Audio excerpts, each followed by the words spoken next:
Oh, come on! Welcome again to another review from the Broken Controller Club. My name is Ed and I'm your host. As always, being a club member is easy. Just hit that subscribe button and you are golden. Today's miserable piece of garbage that I'm going to warn you against ever playing is Yaiba, Ninja Gaiden Z. I don't even know how many times I swore while I played this. And that was like as I got to the title screen, every time I died, and when I'd shut it down, I have to go take a break. It was a lot, I know that. I do know that I lost a few hours of my life that I'll never get back from playing through this, and like Jacob Marley warning Ebenezer Scrooge on Christmas Eve, I'm here in my tattered rags and chains to tell you not to play this as well. If you still want to after this, then that doesn't mean you're getting visited by three spirits or that a crippled kid's gonna die or anything, so don't take my warnings that seriously. Anyways, for a little background on the game, it was shot into existence by Concept, a company founded by Capcom legend Keiji Inafune, one of the guys responsible for the original NES Mega Man games and also produced some of the Mega Man X and Onimusha games. After releasing a few titles like Soul Sacrifice on the PlayStation Vita and Mighty No. 9, which turned into a pretty big disaster, they were acquired by good game developer Level 5 and produced a failed mobile game, and have one other title called Red Ash that failed its Kickstarter and is currently in development purgatory. So yeah, Concept doesn't really have a great track record. I want to point out that this game has almost nothing to do with any of the mainline Ninja Gaiden games, so your J.J. Abrams-sized disappointment in it will not ruin the other games. In fact, it may actually help if you're like me and didn't really care for Ninja Gaiden 2 or 3, but now would definitely play those any day over this. Ninja Gaiden Z tells the story of a ninja named Yaiba, big surprise, a guy who's not very likable, who's a rival that we've never heard of until now to Ninja Gaiden and Dead or Alive hero Ryu Hayabusa. He's a rockin' sort of ninja who likes death metal and says the F word a lot because again, he's too rock and roll for the ninja rules. If there was ever a ninja that would slick his hair back and wear a leather jacket with cigarettes stuffed in his white t-shirt sleeve, it's this guy.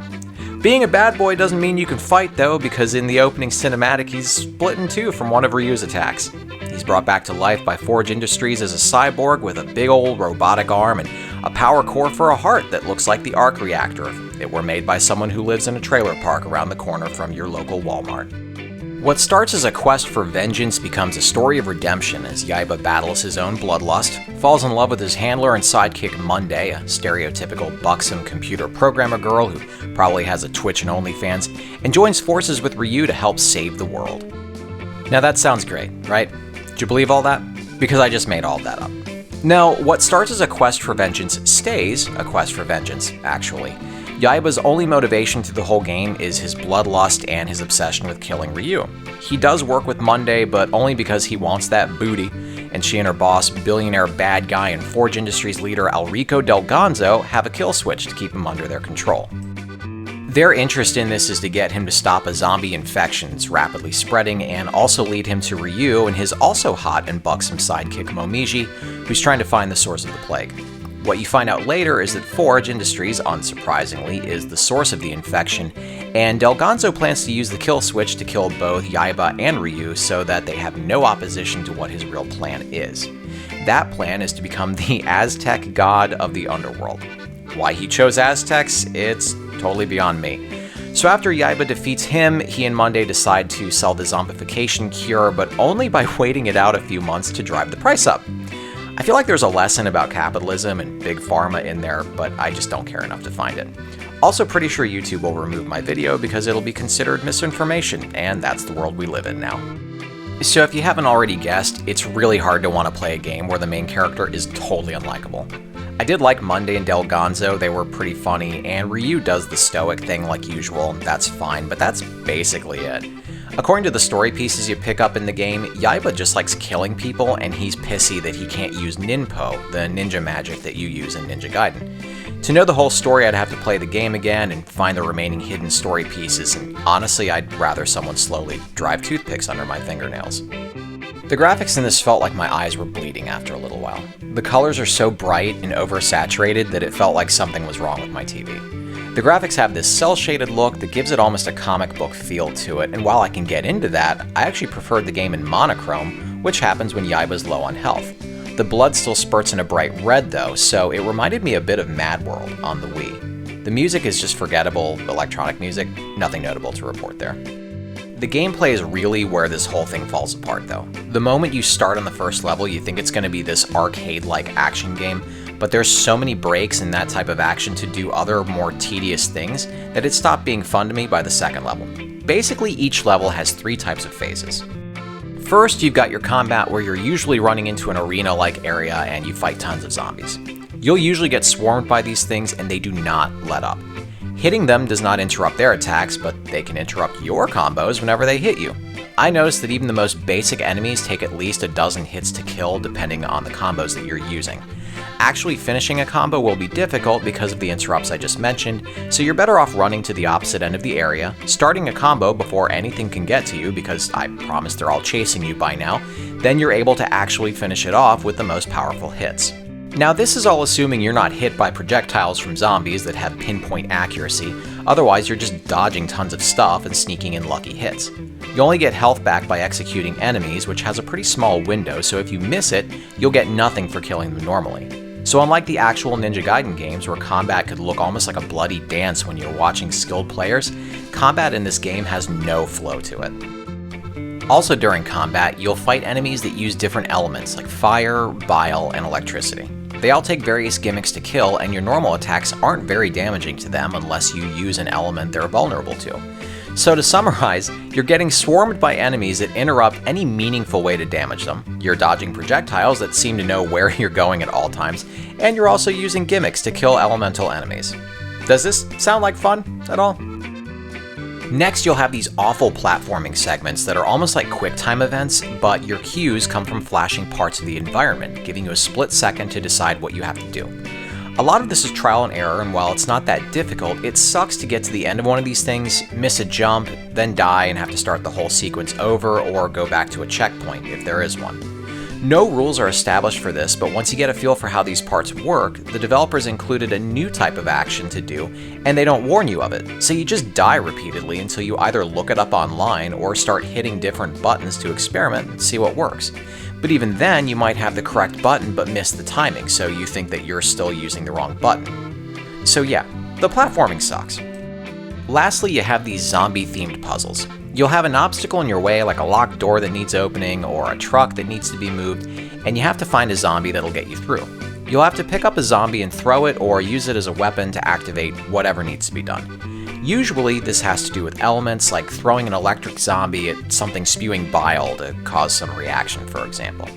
If you get lost, you can hit L1 to use your cyber vision for help and guidance. Most of these events seem to be for comic relief and have some sort of funny outcome, but I was actually so infuriated by the combat and platforming that I never really felt like laughing and actually resented the break in the action. I mean, how dare they try to make me enjoy this at all, right? At your disposal when you're fighting is your broken katana, your cyber arm, and a flail. None of these can be upgraded or changed, and the only new weapons you get are pickups off enemies you successfully execute. Usually zombie arms you can use as nunchucks or an organ that shoots bile, things like that. You'll level up throughout the game, which awards you a perk point that you can use to upgrade abilities, but none of these were really that helpful, and because of that, I was not remotely excited at all when I'd level. You also can't jump, but you can dash and counter. Both of these are terrible and borderline useless, as dashing doesn't usually send you far enough out of the way of an attack or have enough invincibility frames that you'll still take damage. Countering is broken and only consistently works when a projectile is being shot at you. If you're trying to counter another enemy attack, it's not worth the risk of doing it because missing and eating the attack will drop your health, and you already don't have much of that to spare. And this is coming from someone who loves countering in games that offer it. Speaking of eating damage, there's a lot of times where the camera is so tight on Yaiba that you won't be able to see what's going on off screen, so you're left guessing at where attacks are coming from or even where you're supposed to be going after you've cleared the area. I probably died around 100 or more times during my normal difficulty playthrough, and I feared it every time my health got low. Dying could send you back to a checkpoint where you're fighting mobs of enemies all over again, or dying could send you to a checkpoint that you just reached a second earlier. You never knew where it would be. I fought one boss and killed it, then got murdered by a couple basic enemies right after, and I had to start the boss fight all over again. There aren't a lot of bugs in this, but the ones that are present are pretty severe. Sometimes I'd start at a checkpoint after dying and the enemies wouldn't spawn for me to fight them, leaving me to just walk around by myself in an empty room. Other times I'd restart and none of my controls would work at all, like nothing except select and start for some weird reason. and if backing out to the main menu didn't work, I'd have to start the entire level over. So by the end of this game, I would get anxiety over having to possibly restart anything. The game was at its most difficult when I fought Ryu as a boss. I probably died around 50 or 60 times fighting this guy, and I had really conflicted feelings about it. Like, on one hand, I wanted to win because I wanted to beat this miserable piece of dog shit and do my review, but then on the other hand, Yaiba is such a giant wipe that every time I lost, I'm like, you know, they should just end the game here. The good guy won. But that is not how this game works, and you play to win. And it was a 3-phase fight with platforming separating each phase. And everything I tried could not kill this guy or even really damage him. Combos, countering, I even tried cheesing him with one attack and it didn't work because Ryu is so fast and he does not let up that you'll get killed in just a few hits. But then I tried one thing, one basic, stupid thing, I think I might have even done it on accident, and it worked almost flawlessly. I held the block button down and then just spammed the basic sword attack. He was almost never able to land a hit on me because it actually was interrupting his attacks. That was it. It's like when Bill Burr told a story about pouring water on the head of that kid who wouldn't stop talking about Jupiter. Like, I finally won. I cracked the code. So after that, the game actually got easier despite throwing more bosses at you as regular enemies, and fighting Del Gonzo at the end was a bit of a joke boss fight. It was actually kind of funny, and I didn't die once. So in a way, you can count Ryu as the final boss. So in summary, Yaiba is a piece of shit that you shouldn't play and you shouldn't buy. Not as a collector's item because it is without value, and not as a game because it's just not fun. The combat, the story, the eye-melting graphics, everything in this is awful.